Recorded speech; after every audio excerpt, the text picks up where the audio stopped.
Guys প্রথমে এই 13 বছরের বাচ্চাটির ভিডিও দেখুন, তারপরে ফিরে আসছি। एआई से ग्राफिक डिजाइन करने या फिर पीपीटीज बनाने जैसे काम करवाएंगे। न्यूरापेक्स एआई एक असिस्टिव मेडटेक प्लेटफॉर्म जो पेशेंट्स को अपनी हेल्थ समझने, ट्रैक करने और मैनेज करने में क्लैरिटी और असिस्टेंस देता है। मैं जयवर्धन त्यागी 13 साल की उम्र में ओह कितने 13 साल आपकी इंस्पिरेशन कहाँ से? आपका कोई सिबलिंग है? Inspiration like Napoleon and Steve jobs. This is a thing जिसके लिए मैंने अपनी जेई की कोचिंग भी छोड़ दी थी।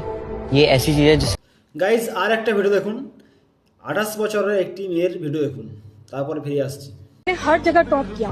10th में टॉप किया, 12th में टॉप किया, ग्रेजुएशन में टॉप किया, एमए में टॉप किया। पटवारी ज्वाइनिंग हुई मेरी, मैंने पटवारी में भी टॉप किया। मैंने जनरल की सीट से फाइट किया। मैं यहाँ सब इंस्पेक्टर बनी। सब इंस्पेक्टर भी मैंने अपनी कैटेगरी से फीमेल में टॉप किया। अगर एक टॉपर का आज ये हालात होता है, आज एक टॉपर होने का रिजल्ट ये होता है, तो आप बताइए मेहनत करने वाला बच्चा कहाँ जाएगा? क्या वो आज इस दिन को देखने के लिए मेहनत करता है? वो कॉलेज में टॉप करता है, वो स्कूल में टॉप करता है, किस लिए? ताकि उसका भविष्य अच्छा हो, वो अपने माँ बाप का सपोर्ट बन सके। आज माँ बाप का सपोर्ट बनने की जगह हम तो अपने माँ बाप के लिए एक टेंशन और एक बोझ बन के रह गए। मैं जब 24 की थी, जब मैंने ये परीक्षा दी थी, आज मैं 28 की हो गई हूँ। क्या मैंने इसलिए ये परीक्षा दी कि आज 28 की होने के बाद भी मुझे वापस कंपटीशन की तैयारी करनी पड़े, मुझे वापस अपनी योग्यता को साबित करने के लिए बार बार अपना प्रूफ देना पड़े निर्दोष होने के लिए? গাইস দেখুন, এখানে আমি আপনাদের দুটো ভিডিও দেখালাম। একটা ভিডিওতে একটা 13 বছরের বাচ্চা এআই শিখে, আর্টিফিশিয়াল ইন্টেলিজেন্স শিখে লাখ লাখ টাকা কামাচ্ছে। অন্যদিকে এক 28 বছরের মহিলা, সে অনেক রকম ডিগ্রি অর্জন করেছে।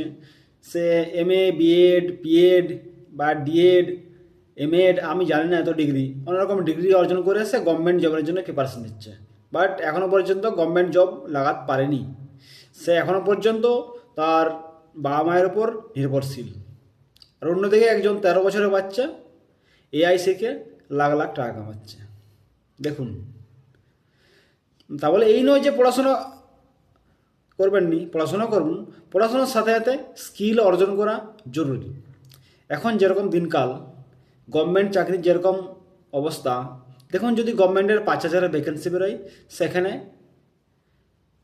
1 লক্ষ, মিনিমাম 1 লক্ষ ছেলে ফর্ম ফিল আপ করবে, সেখানে চাকরি হবে কতজন? 5,000। সবাই পড়াশোনা করে, সবাই চাকরি পড়াশোনা করে, প্রিপারেশন নেয়। তা বলে এই নয় তো সবাই চাকরি পাবে। যত ভ্যাকেন্সি ততজন চাকরি পাবে। তাহলে এই জন্যে পড়াশোনা করো, পড়াশোনার সাথে সাথে স্কিল অর্জন করো, যাতে তুমি সরকারি চাকরি না পেলেও তুমি নিজের কেরিয়ার গড়তে পারবে, নিজের স্বাবলম্বী হতে পারবে, নিজের টাকা পয়সা অর্জন করতে পারবে। Skill is very important in our life. পড়াশোনা করো, তার সাথে সাথে স্কিল অর্জন করো। স্কিল অর্জন করা খুবই দরকার।